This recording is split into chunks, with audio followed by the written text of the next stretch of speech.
Okay, I got a few questions from Dogpaw775. He says, number one, is a 38mm Mikuni too big for a stock 45? It will run. It'll probably use more fuel than you would do with a linker the right size. But 38, I mean, the standard boiler is, I think it's inch and 7/16 or something like that. But if you convert that to millimetres, you've got 35 there, yeah? Okay.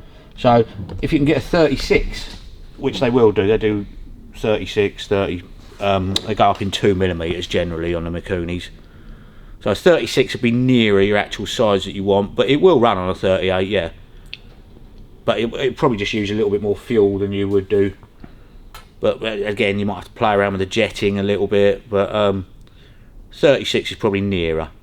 It kind of goes back to what I was saying the other day, wasn't it? Could you put any carb on any bike? And you said kind of within reason. Pretty much, yeah, within a size range, yeah. And then it's just playing around with your jets, main jet and idle jet. He also says, what's the easiest and cheapest DIY mod you can make to a stock motor? They do two different range compression heads, low and high. One's marked up 5 on the side, one's marked up 6, so that'll be 5-1 or 6-1. Yeah. So put the higher compression heads on it. You can tweak the timing very, very slightly, give it a little bit more advanced, but it generally just makes starting harder. You might get a little bit more top end out of it. Realistically, on one of them, if you're gonna do it, probably the cheapest way of doing it is having the barrels machined. Okay. To take larger valves and a larger inlet pull. Then you could definitely run your 38 or a 40, because like your WL, DR, the racing barrels and everything, the inlet manifold is the same size as a big twin, a 1200, but it's on a 750, yeah, with bigger valves.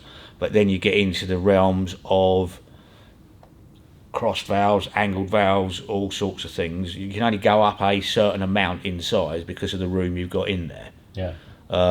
Set of cams, WLDR cams, but then there's different types of those. Again, the best thing to look at, I don't know if the guy knows, is, I think it's Victory. Hang on. You can get all the information. I think it's Victory. Yeah, Victory Library, look. VictoryLibrary.com. Okay? They're in America. This is a massive information base. Power One, it's an instruction booklet, 1995, and that tells you going from basically your small and stuff you can do at home, yeah, down to putting stroker kits in it, 45 strokers, build a 900cc motor, S&S flywheels, modified pistons, sports the con rods, relieving the 45, which will make it breathe easier, porting the 45, factory hot parts. So that, if you want to get into it, the 45 performance book, 1995, plus the postage from America, that tells you everything you ever want to know.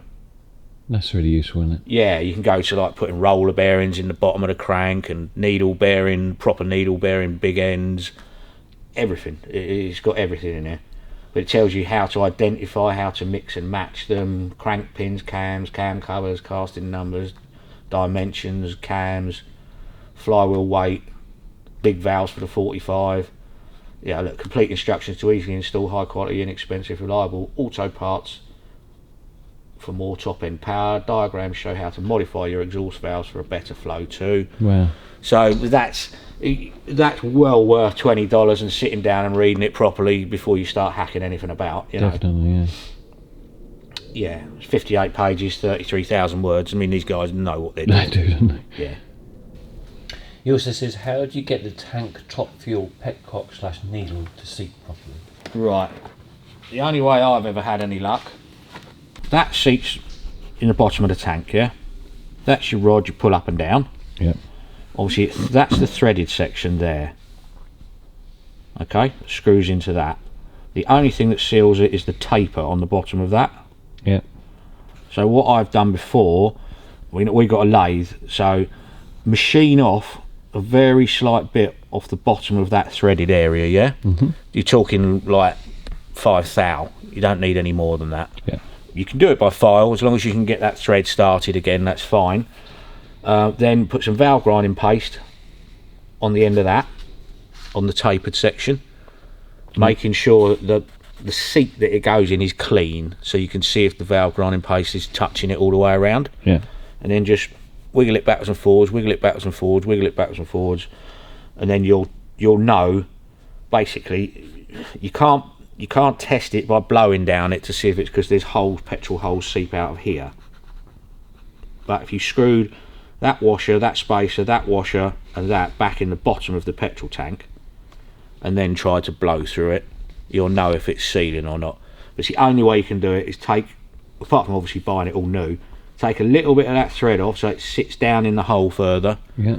and then you just put some grinding paste on the V and just keep grinding it in until you can see a nice dull finish in the bottom of that. That's the only way you'll do it. That should do it. Apart from buying new bits, obviously. And also the alignment, make sure the rod pulls up and down cleanly. Yeah, you don't want that, because you can get a tool for lining them up, but you can just put a large socket on there and just tweak them around till that rod is exactly in the centre of the hole at the top. Yeah. And that makes sure it's screwing down nice and level as it goes down. That's basically about all you can do with them, to be honest with you. Steve Marquis 2946 says, after rebuilding the oil pump and filling the oil tank, how do I make sure the oil pump as well as the whole circuit works well before starting the bike for the first time? Should I kick it over until I can see the oil returning to the tank?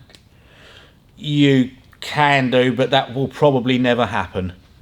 So if the bike's been dry and you haven't tried to start it, take off the oil pipe, the return pipe that goes into the tank, and backfill it. Yeah, put a little funnel in it, backfill the return pipe. You've got your feed goes into the pump, the return comes from the scavenge pump underneath. Yeah. Okay, fill that up with oil, make sure it's backfed, and then basically that should get rid of any airlocks. When you put the feed pipe on, fill up the oil pump with oil so you see it coming out the bleed, out the nipple. Then hold your thumb over the inlet pipe before you screw it on, and then fill it up with oil until you've got oil flow. It makes a mess until you've got oil flowing out of that and there's no air bubbles coming out of it. Then whack it on and do it up. It just stops any air bubbles getting in. But generally the easiest way to do it is backfill the return pipe. Okay. And then that should give you oil pressure straight away. Charles Wiley 8540 says, I see you tend to leave the pistons on the conrods, presumably because the old style lock clips that hold the wrist pin are fussy. I've watched you heat the pistons and install the wrist pins, but not the clips. Even with a proper Harley tool, it's a sketchy procedure to install the clips. Could you demonstrate that tried and true ash technique to install the clips, please? Yes, we can. Come with me. Right, here's some we fitted yesterday, or Robin fitted yesterday. Coincidentally. Because it's had new rods and a new big end, when I ordered the parts, I ordered 2 new clips. Yeah. Okay, because 9 times out of 10 when you get them off, they bend and they've had it, they go out of shape.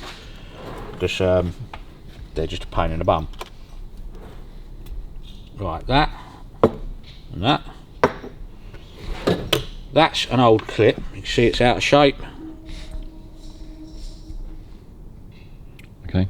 And out of round, it's spread too far. Okay, yeah.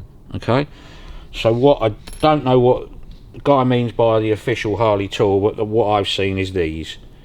So we've got a lathe, so you machine that to fit the centre of that, centre of your gudgeon pin nicely, yeah? And you want that dimension there, the exact